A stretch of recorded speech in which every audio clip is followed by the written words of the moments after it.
So in spite of vicious media attacks and many political obstacles, well, 2017 was a very successful first year for President Trump. Now, before we get to the full list that the media will never show you, well, let's take a look at the economy. Stock market is at an all-time high and hit over 60 record closes in 2017 alone. The Dow Jones was up 25%. Over $5 trillion in new wealth has now been created. Unemployment, yes, unemployment at a 17-year low, sits at just 4.1%.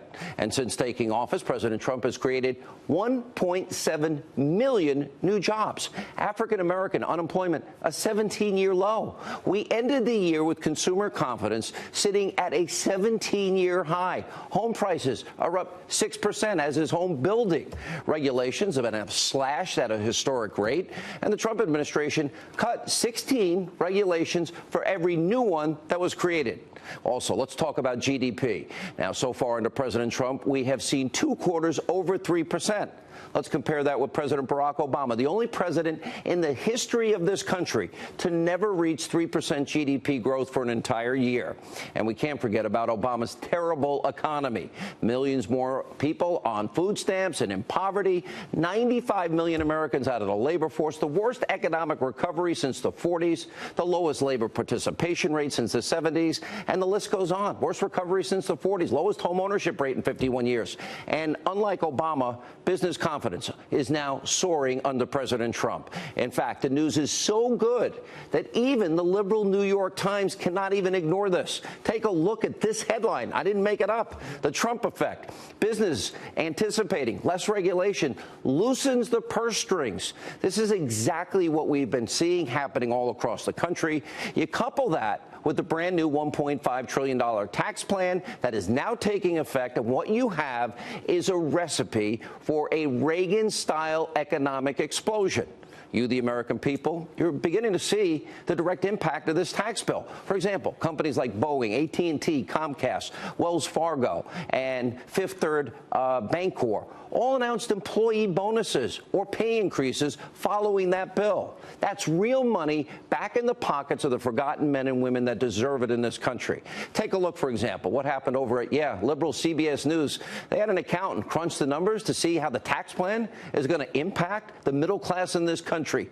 Uh-oh, it didn't come out the way they expected. Watch this.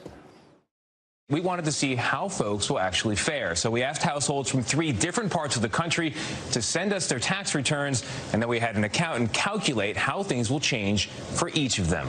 A single mother who rents a home in Cary, North Carolina, her income last year as an administrative assistant was a little under $40,000. If she were your client, what would you tell her? I got good news for you, Marcy. You're getting more money back next year. Amber and Jason Edwards were also hoping for some good news. I hope it alleviates, pressure on the middle class. Whether it does or not, I don't know. I actually think they would pay tax on about $12,000 more of income, but because of the lower rates, they actually end up saving a little bit of money. Honestly, I'm a little surprised because, well, what you had said, initially, you thought we were going to have a higher tax bill. Right. They're not the only ones. Melissa and Lane Lev also expressed concern about next year's taxes. I'm thinking they're going to be higher. Overall, he estimates they'll be responsible for nearly $13,000 less in taxes. Well, that's good. I like the sound of that. Can I get the accountant's number after this?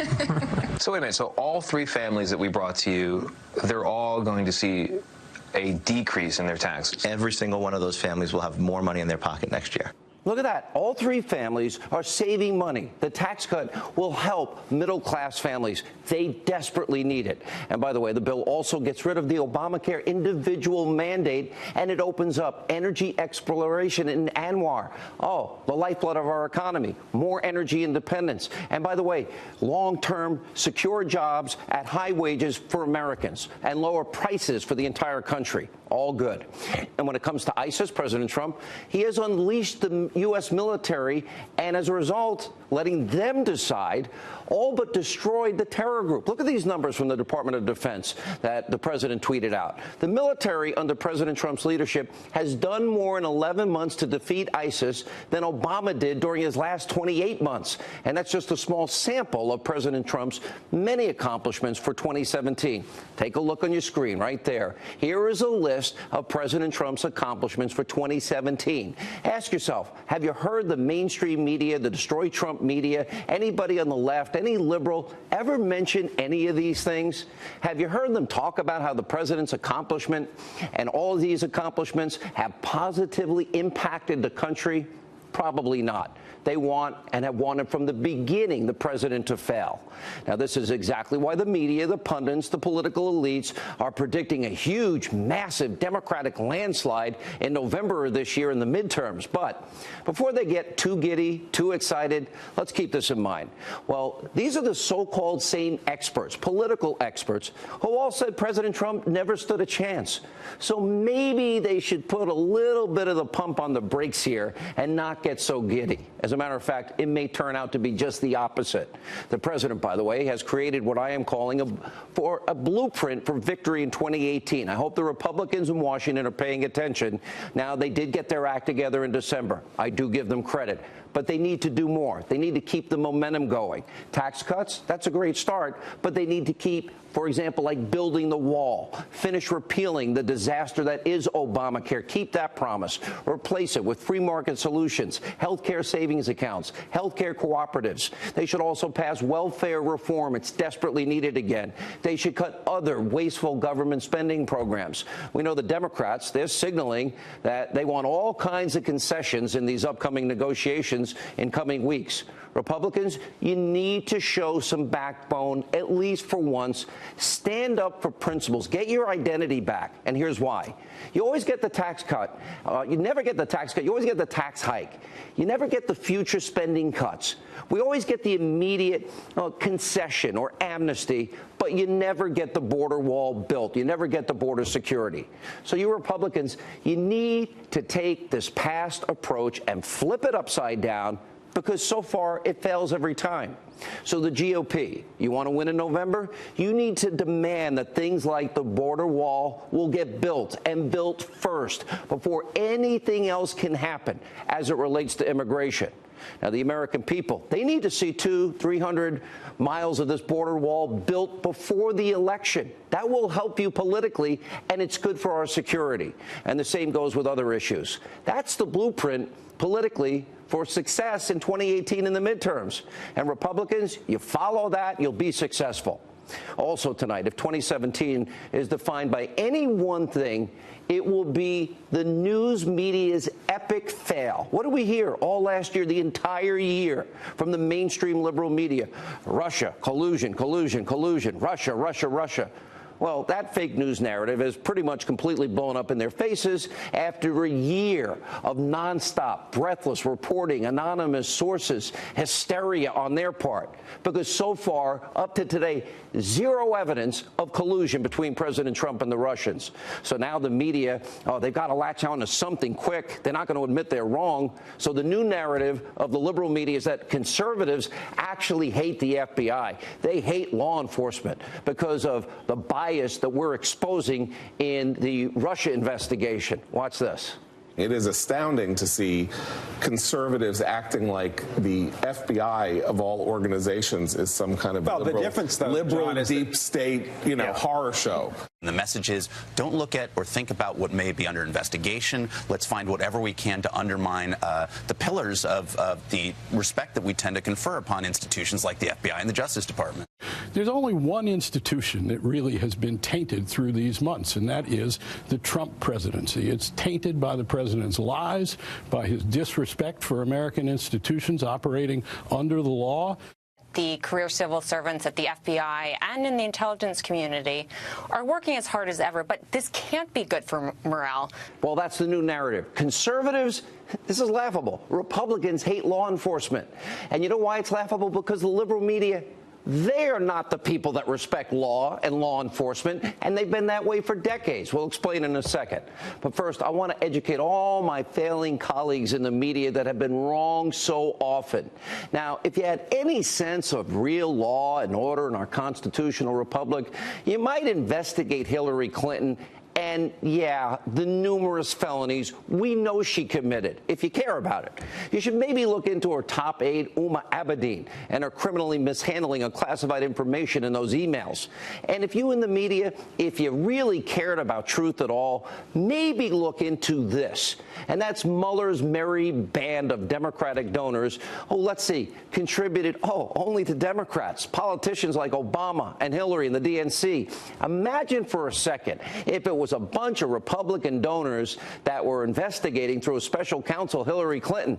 Yeah, you guys in the media, you would be foaming at the mouth on a nightly basis. And if the media, if you're interested in truth, wouldn't you ask why Hillary Clinton and the Obama administration, why would they ever do something really stupid and give 20% of America's uranium supply to Russia? Yeah, that Russia, Putin's Russia, the adversary, the bad actor Russia, when, by the way, we don't even have enough uranium as it is.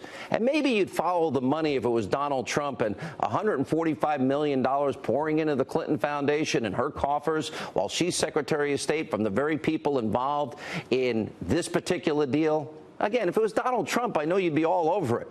And, of course, you would want to know, was there a quid pro quo? Is that pay to play? But, of course, you don't want to know that truth. Now, let's go back to this new narrative that's coming from the fake news media that conservatives hate the FBI. The exact opposite is true. Now, on this show, if you have watched, this is now my 23rd year, I have always respected the men and women in law enforcement, policemen, firemen, paramedics. I respect the intelligence community and, of course, the FBI and even the CIA. Yes, I respect the hard work they do. And now the biased press, they're the ones who have this history of utter disdain for members of law enforcement. For example, it wasn't that long ago, the media was trashing police. Remember how many of them supported Black Lives Matter? You may remember this. It's a great invention. It's called videotape. It can remind you. Thousands of Americans are marching in New York and Washington and across the country, demanding a justice system that applies the same to everybody and honors our values. And we want you to know that our hearts are out there marching with them. Many African-American people said, look, we were introduced to terror long before 9/11. The vicious police forces of America that have victimized us and the way in which white supremacy operated. What's flared up in Baltimore has heightened awareness once again of this issue of police brutality. Yes. In Baltimore, alleged police brutality. We have repeatedly said on this show that we have the utmost respect. We praise law enforcement, the FBI, the intelligence community.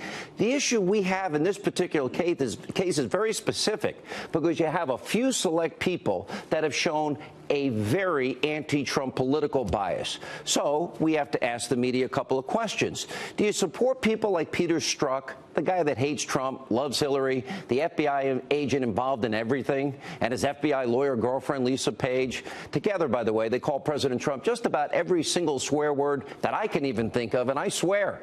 And by the way, attack Trump and their supporters. They also texted about an insurance policy in Andy's office, which we think, of course, is Deputy FBI Director Andrew McCabe, in case Donald Trump actually pulled off the impossible and won the election. So do you media people, do you support people like the disgraced former FBI Director Comey, admitted under oath to having his friend leak information to the New York Times in the hopes it would bring about a special counsel, which it did? And Comey also likely broke the law, writing his Trump notes on FBI computers, and then, by the way, removing that government property from the Bureau. And by the way, he exonerated Hillary Clinton. This is my favorite. In the email investigation, before he ever did the investigation. I'm sure if that was against Hillary, you guys would be pretty upset. And then, of course, Mueller's team of liberal donations. As we have told you, over $50,000 his team has donated over the years to Democrats. And by the way, none to President Trump. One of Mueller's top investigators, Jeannie Ray, represented the Clinton Foundation during a 2015 racketeering case. I guess she's not biased. And then you got Andrew Weissman. He's the guy that oversaw the highly controversial obstruction of justice case against Arthur Anderson. And by the way, it destroyed the company, cost tens of thousands of jobs. In 2005, the U.S. Supreme Court turned over Weissman's conviction, a 9-0 unanimous ruling. And as part of the Enron investigation, Weissman also sent 4 Merrill Lynch executives to jail. That conviction was also overturned by the 5th U.S. Circuit Court of Appeals. That's Mueller's team. And next, you have demoted DOJ official Bruce Orr and his wife Nellie. Bruce Orr met with Fusion GPS. You know, those officials that came up with the phony Russian propaganda dossier that we now know his own wife was working on the opposition against Donald Trump, that produced and bought and paid for that fake news Russia propaganda. Sounds like collusion to me. And finally, of course, the Deputy FBI Director, Andrew McCabe. His wife, Jill, took over $500,000 from Clinton ally, former Governor Terry McAuliffe, and Democrats for a failed Virginia State Senate seat. That's an insane amount of money. McCabe is also directly tied, well, like so many others, to the dossier. And during recent testimony on Capitol Hill, McCabe conflicted statements from previous witnesses and also claimed not to know when he found out the Clintons and the DNC funded the dossier. And according to reports, McCabe is expected to retire next year with a big, fat taxpayer pension. Does any of this matter to you in the liberal mainstream media, or do you just like to fail and be wrong every day? You know, are you supporting all these people? You're supporting that conduct? You're supporting that political bias? You don't see a conflict of interest? Do you really think that this isn't corruption at the highest level? You know, these criticisms that we are making, these are facts. They're not about institutions. They're about the violation of constitutional rights and the abuse of power at the top levels of our government. This is serious, and we've been right, you've been wrong. And finally tonight, 3 major foreign policy stories. North Korean dictator Kim Jong-un is threatening the United States by saying that a nuclear button is always on his desk and that he has nuclear weapons that can now reach the United States. President Trump just about, 45 minutes ago fired back on Twitter saying, well, he has an even bigger nuclear button and his actually works. We'll have more on that later. And President Trump is also putting Pakistan on notice by tweeting and calling them out for helping terrorists and not fully cooperating with the United States. He's right on that point. And also, finally, a major story, protests continuing tonight to break out in Iran. So far, 20 people have been killed. Over 450 people have been arrested. Now, these are people that are revolting against this repressive regime and these radical mullahs in Tehran. It's something that President Trump actually predicted would happen back in September. Now, the Muellers are scared out of their minds, and this is now the opportunity of a lifetime for the people of Iran that have been oppressed, people that are getting killed for being gay and lesbian, women that are treated horribly. They can be free of these radical dictators.